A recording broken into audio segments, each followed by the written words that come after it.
Padahal harusnya kita itu sudah bahagia, tapi kita tidak ngaku bahwa kita bahagia, wong kita tidak pernah menikmati hidup kita. Jadi padahal nasibmu itu jauh lebih baik dari banyak sekali orang yang lain. Itu pun kalian tiap hari mengeluh.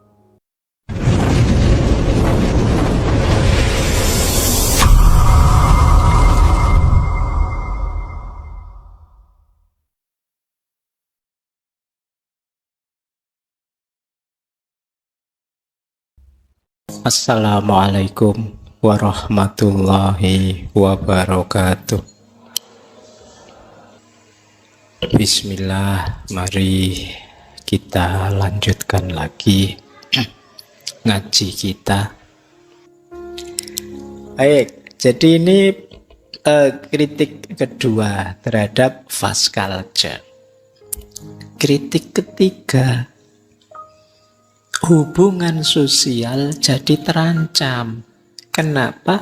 Karena kecepatan ritme hidup kita, kita sulit dekat secara mendalam dengan orang lain.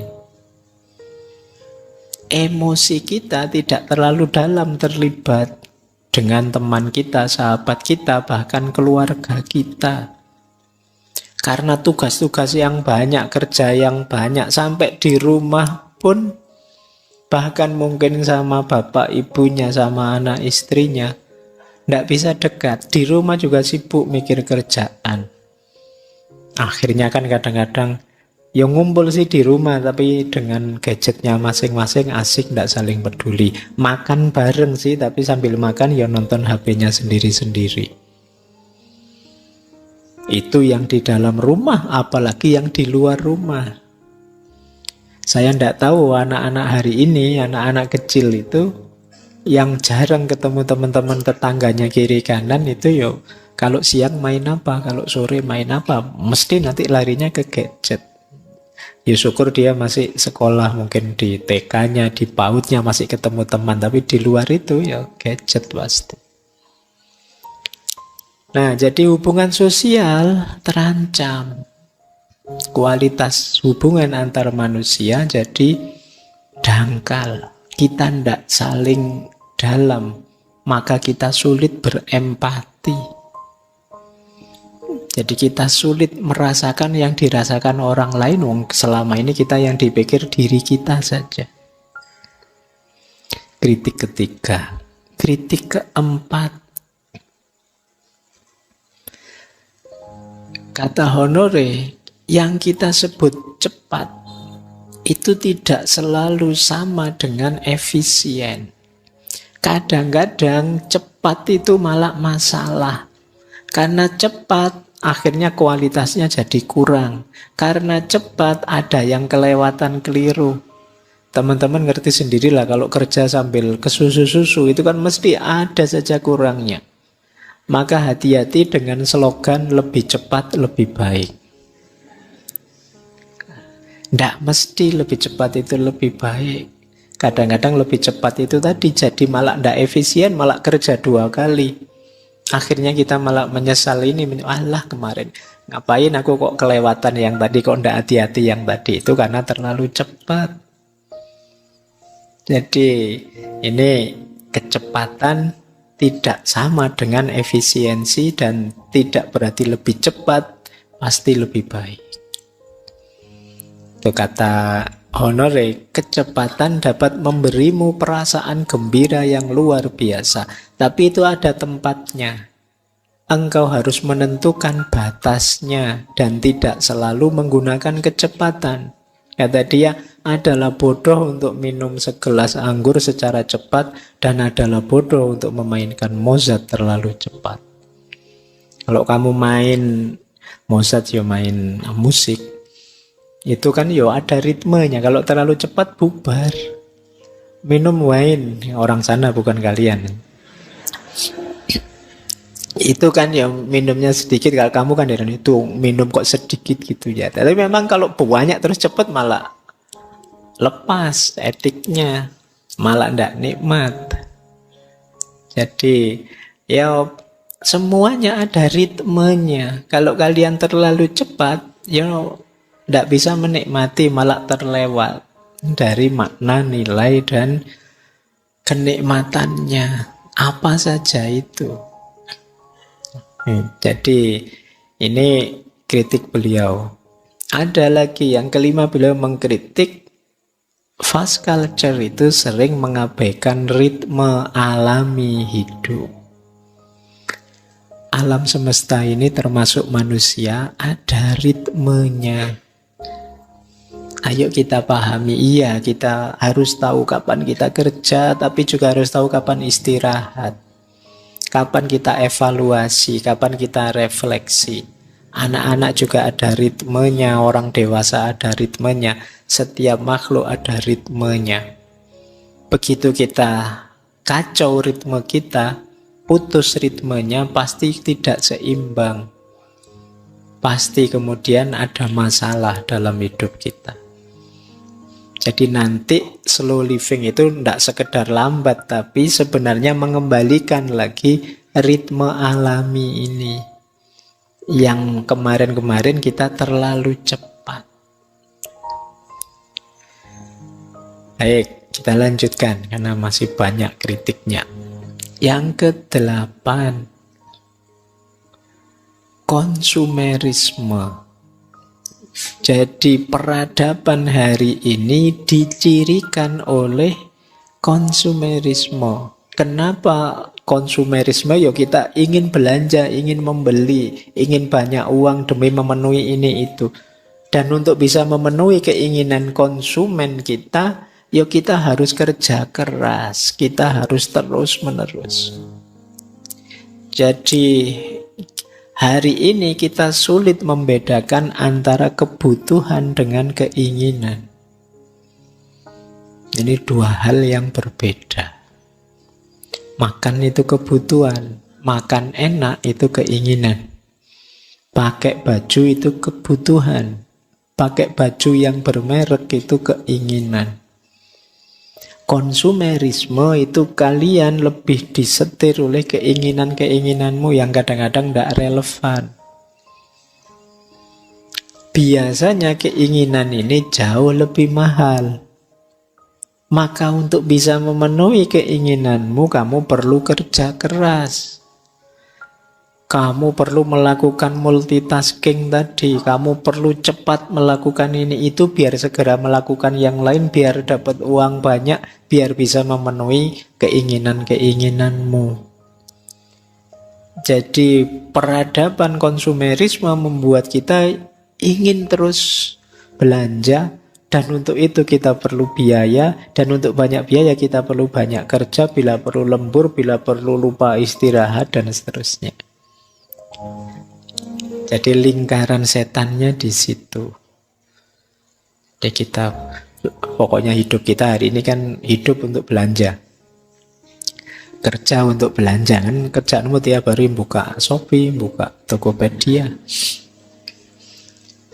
Oke ya, jadi berarti apa? Fast culture itu mempromosikan gaya hidup yang merugikan, tidak hanya secara emosional tapi juga secara ekonomi, secara sosial.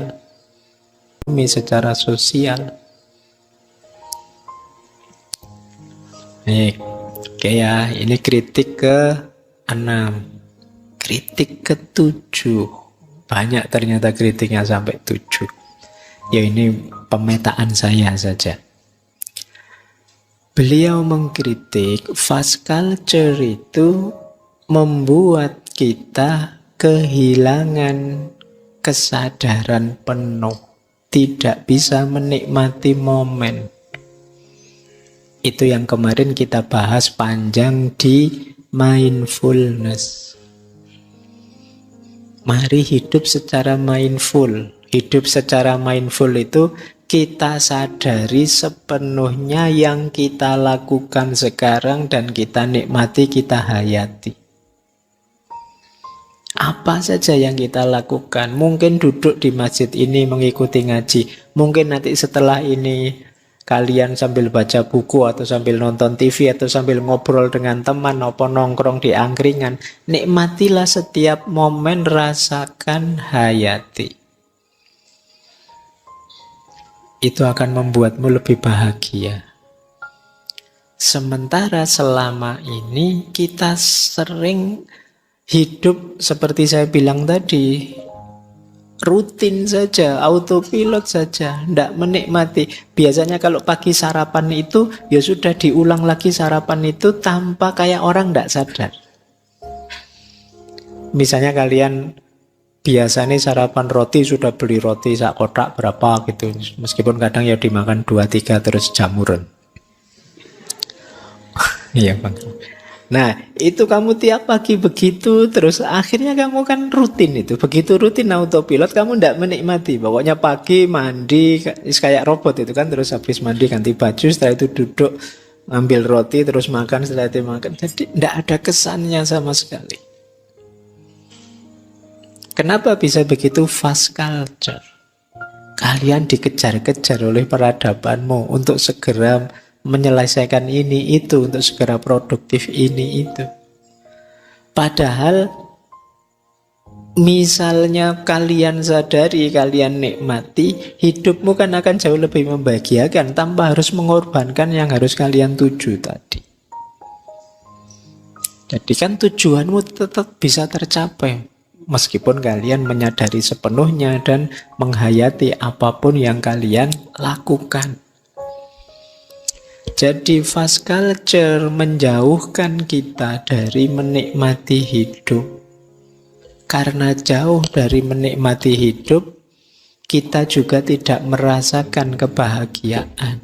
Padahal harusnya kita itu sudah bahagia, tapi kita tidak ngaku bahwa kita bahagia, wong kita tidak pernah menikmati hidup kita. Yo, akhirnya kita tidak bersyukur. Akhirnya tiap hari mengeluh. Jadi padahal nasibmu itu jauh lebih baik dari banyak sekali orang yang lain. Itu pun kalian tiap hari mengeluh. Karena ini tadi, kamu tidak mindful. Kamu tidak menikmati detik per detik hidup. Oke ya, jadi inilah kritik-kritik dari Carl Honore terhadap fast culture. Yang ini harus dicarikan solusinya. Solusinya apa? Itulah nanti yang kita sebut slow living. Baik, ambil nafas dulu, istirahat dulu ya, boleh. Nanti dianggap tidak menikmati kalau ngomong terus 2 jam. Mari kita nikmati momen kita malam hari ini biar kita bersyukur.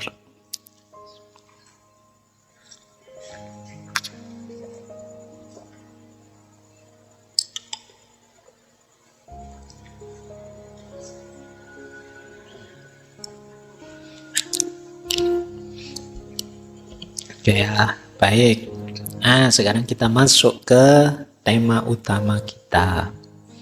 Slow living.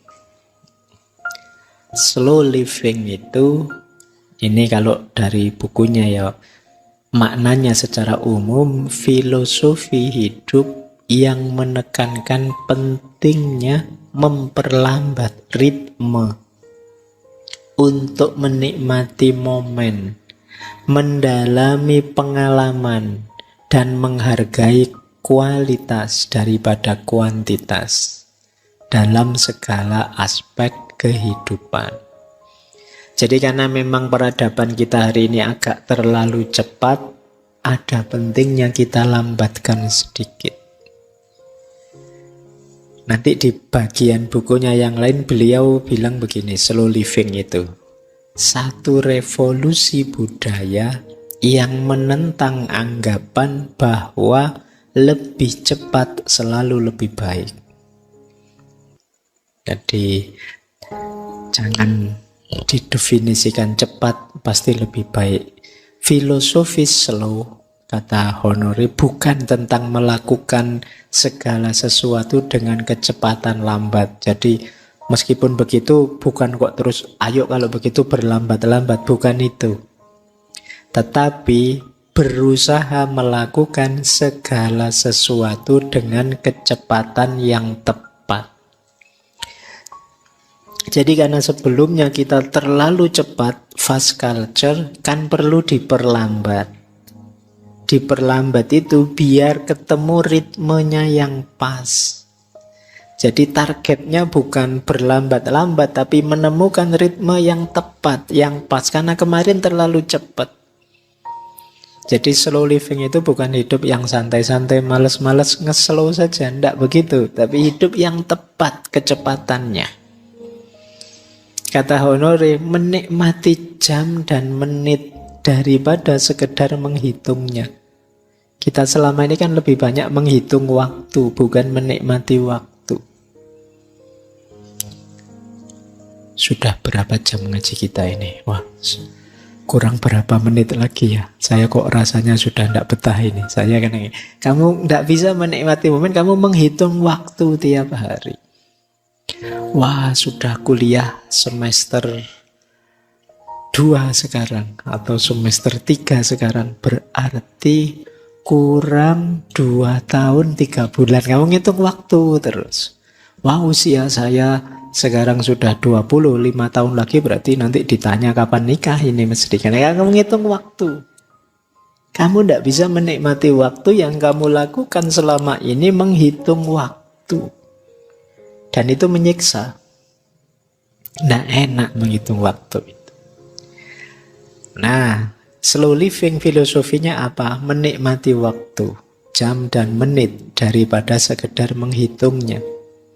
Melakukan segala sesuatu sebaik mungkin, bukan secepat mungkin. Filosofi ini tentang kualitas, bukan kuantitas dalam segala hal. Mulai dari pekerjaan, makanan, hingga mengasuh anak. Jadi ini beliau ingin semacam revolusi. Yuk manusia mulai ngerem, manusia mulai melambatkan diri. Jangan terlalu cepat, terlalu ambisius itu merusak.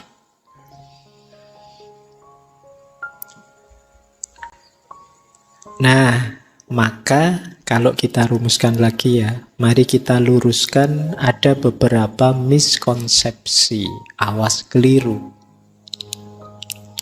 Yang pertama, slow living bukan berarti malas. Awas keliru ya, karena kadang-kadang kalian memaknai slow pak, makanya saya tidak lulus kuliah sampai semester 14, tidak apa-apa pak. Saya slow prinsipnya pak, bukan itu. Jadi slow itu lebih hidup efektif. Mengalokasikan waktu untuk hal yang memang fokus, yang memang prioritas, yang memang cocok.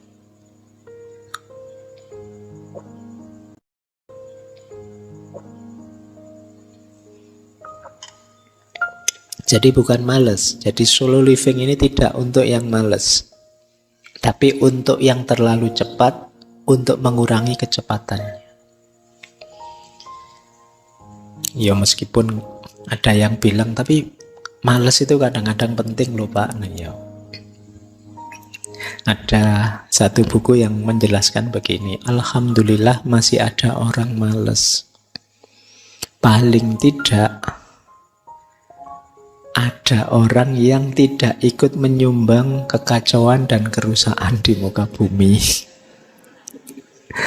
Iya, kemarin kan kita belajar ekologi bulan lalu itu betapa agresifnya manusia karena ambisinya, cita-citanya, keinginannya terus bikin kerusakan ini, kerusakan itu. Nah, paling tidak orang males itu tidak ikut andil merusak dunia ini. Wong dia ndak ngapa-ngapain kok. Itu jasanya paling tidak itu ya. Oke, meskipun jangan kamu pakai alasan, nanti ini dipakai alasan Pak, saya males itu ya, mending Pak saya tidak ikut andil ngerusak gitu. Oke, jadi slow living bukan berarti males. Yang kedua, slow living bukan berarti menunda. Waktunya kerja ya kerja saja, tapi ngerti ritmenya. Jangan tergesa-gesa, juga jangan ditunda. Kalau memang sudah waktunya action, action. Kita pilih yang paling cocok, waktu yang paling tepat, durasi yang paling sesuai untuk kita. Kita tahu kapan dikerjakan, kapan istirahat. Jadi bukan menunda.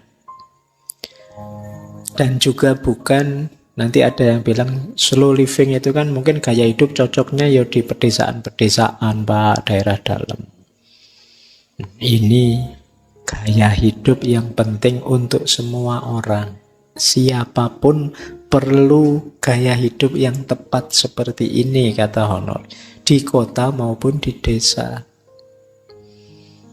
Jadi kalau dulu kesannya yang nge-slow itu orang desa, ya mungkin orang desa sudah menjalankan serba sedikit konsep slow living ini, bisa menikmati hidup, bisa mindful.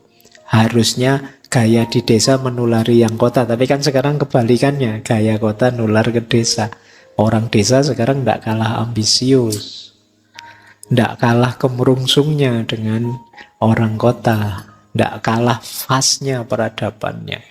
Kalau tidak percaya kalian nanti yang kuliah di sini waktu pulang kampung mesti kaget-kaget. Perubahannya cepat juga di desa kita itu.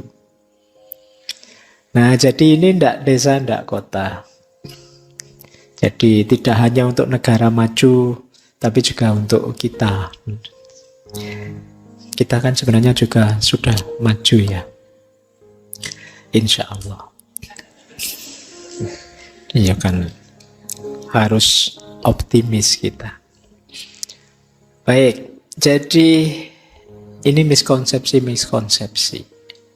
Banyak yang salah paham terhadap slow living. Bukan males, bukan menunda-nunda, juga bukan cocoknya di pedesaan saja.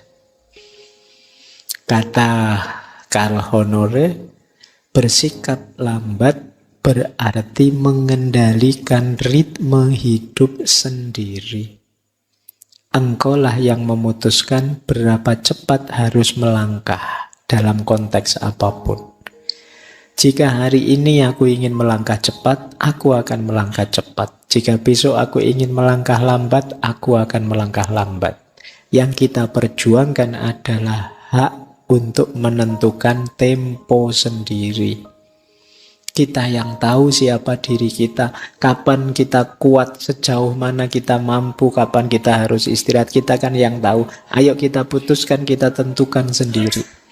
Jangan mau dijajah, diarahkan, diatur tanpa kita pertimbangkan daya dan kekuatan kita. Ini yang diinginkan oleh Honore. Inilah nanti yang disebut slow living. Oke, kita lanjutkan. Sekarang prinsip-prinsipnya. Dari buku-bukunya Honore, kalau saya simpulkan, setidaknya ada 10 prinsip pokok dari slow living. Jadi kalau kalian ingin hidup yang slow, perhatikan 10 ini. Yang pertama, kesadaran. Yang tadi kita sebut mindful tadi. Mari hidup secara sadar. Untuk yang pertama ini ya kita banyak belajar misalnya dari Socrates tentang self-awareness, tuntutan untuk mengenali diri, menyadari diri. Siapa aku? Apa kelemahan-kelebihanku? Aku tipe orang yang seperti apa? Ini kesadaran-kesadaran diri. Di situ nanti kita bisa ngukur, oh saya mampunya sejauh ini. Kalau kerja fisik seperti ini ya saya bisanya yang selevel ini dan seterusnya. Jadi ini yang pertama, kesadaran. Yang kedua, keseimbangan. Jadi slow living itu seimbang. Jangan fokus nyari kesenangan fisik saja, lupa kepuasan batin kita. Atau mengejar ambisi kepuasan batin saja, lupa kesehatan fisik kita. Harus seimbang. Pikiran, mental kita, jasmani kita, rohani kita itu harus seimbang, semuanya kita urusi dengan baik.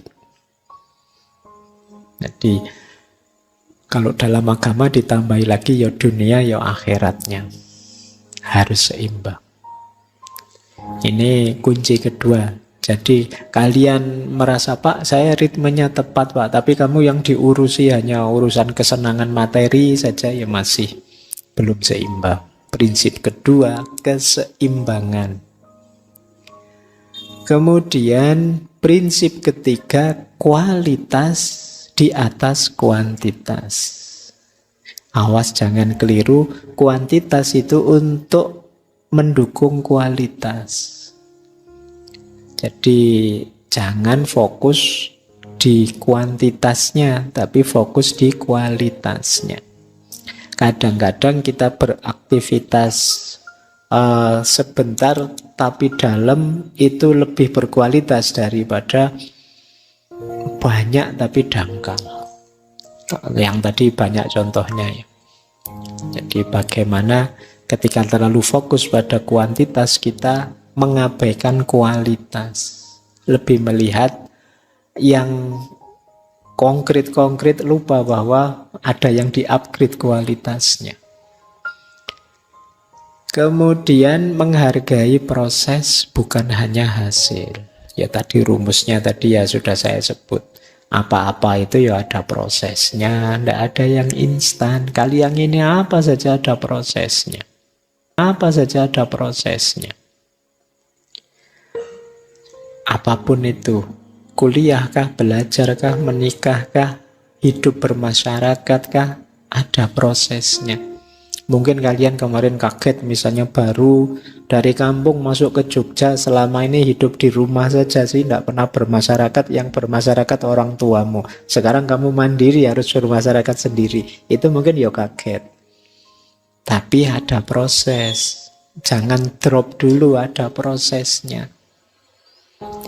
Yang baru nikah mungkin juga kaget. Kemarin hidup sendiri, sekarang bersama, ada pasangannya. Itu mungkin ya penyesuaiannya panjang, ada proses. Jangan baru nikah 2 hari sudah sambat nyari konsultan.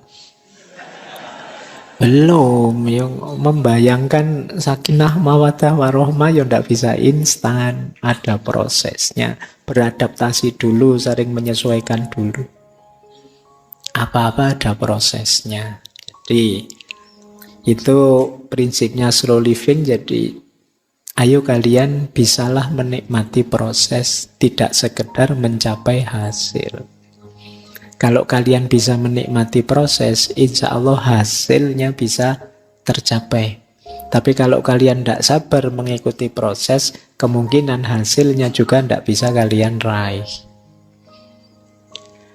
Kemudian tadi ya, ada ritme alami. Pahami ritme hidupmu. Memang yang awal tadi kesadaran jadi kuncinya. Jadi jangan lupa kita ini ada ritmenya. Kapan kerja, kapan istirahat, ada ritmenya. Di titik mana kalian mulai lelah, mungkin saatnya kalian mengurangi banyak kegiatan dan lain sebagainya. Kemudian kesederhanaan, simplicity.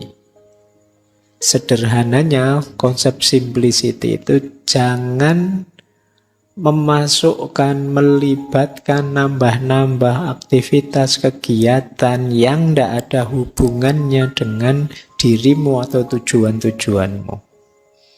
Kadang-kadang kita itu nyari masalah sehingga hidup kita jadi kompleks, jadi ruwet. Bukan beban kita ikut-ikutan komen misalnya, terus dibantah orang, kita ngamuk jadi rame. Itu nyari masalah. Seperti kata Lao Tzu itu ya, jadi hidup kita itu simple tapi kita yang bikin ruwet sendiri. Ayo kita hidup simple saja, to the point saja, kita nikmati prosesnya.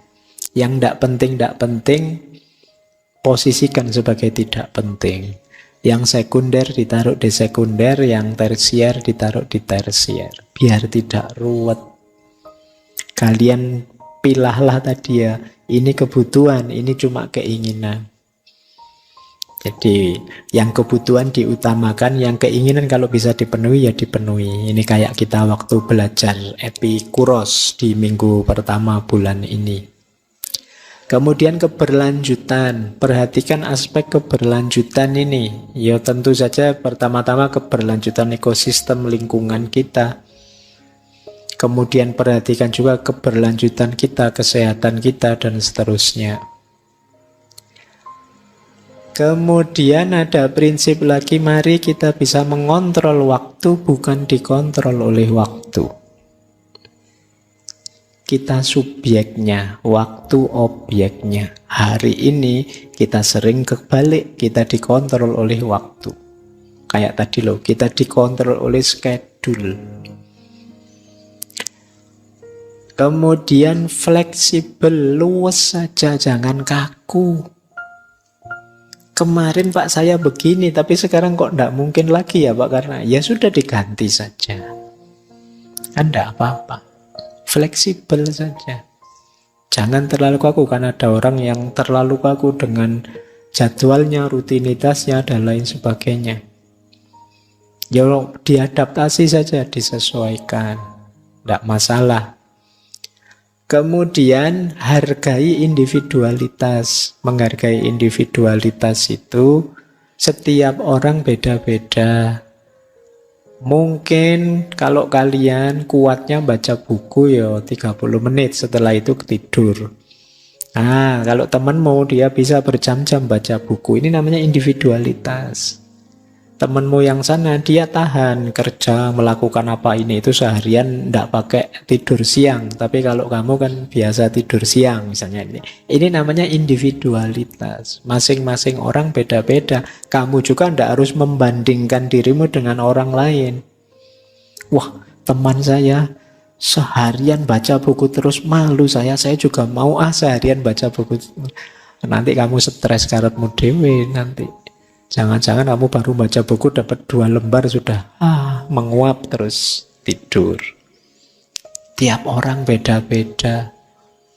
Hargai individualitas dirimu dan individualitas orang lain. Inilah slow living. Kata beliau, manfaat besar dari memperlambat langkah adalah mendapatkan kembali waktu dan ketenangan untuk membuat koneksi yang bermakna, baik dengan orang lain, dengan budaya, dengan pekerjaan, dengan alam, dengan tubuh, dan dengan pikiran kita sendiri. Jadi kalau kita agak slow down, kita agak memperlambat sedikit, kita lebih tenang. Kemudian kita sekarang dapat waktu untuk lebih intim, lebih intens membangun kebersamaan dengan orang lain dan juga lingkungan sekeliling kita dan juga dengan diri kita sendiri. Beliau melanjutkan, para pemikir terhebat sepanjang sejarah pasti tahu pentingnya mengubah pikiran ke kecepatan rendah. Jadi orang-orang besar itu pasti ngerti pentingnya slow living ini. Buktinya apa? Misalnya Charles Darwin menggambarkan dirinya sebagai pemikir yang lambat. Einstein terkenal karena suka nongkrong, saya bilang tadi kayak ngelamun berjam-jam menatap angkasa di kantornya di Universitas Princeton. Jadi orang-orang besar itu pasti kunci keberhasilan mereka adalah mereka bisa hidup dengan ritme yang tepat sesuai diri mereka masing-masing. Nah, kelemahan kita diburu-buru oleh fast culture tadi. Ini pentingnya sekarang kita belajar untuk memperlambat ritme. Oke, baik. Semoga sudah bisa ditangkap ya maksudnya slow living.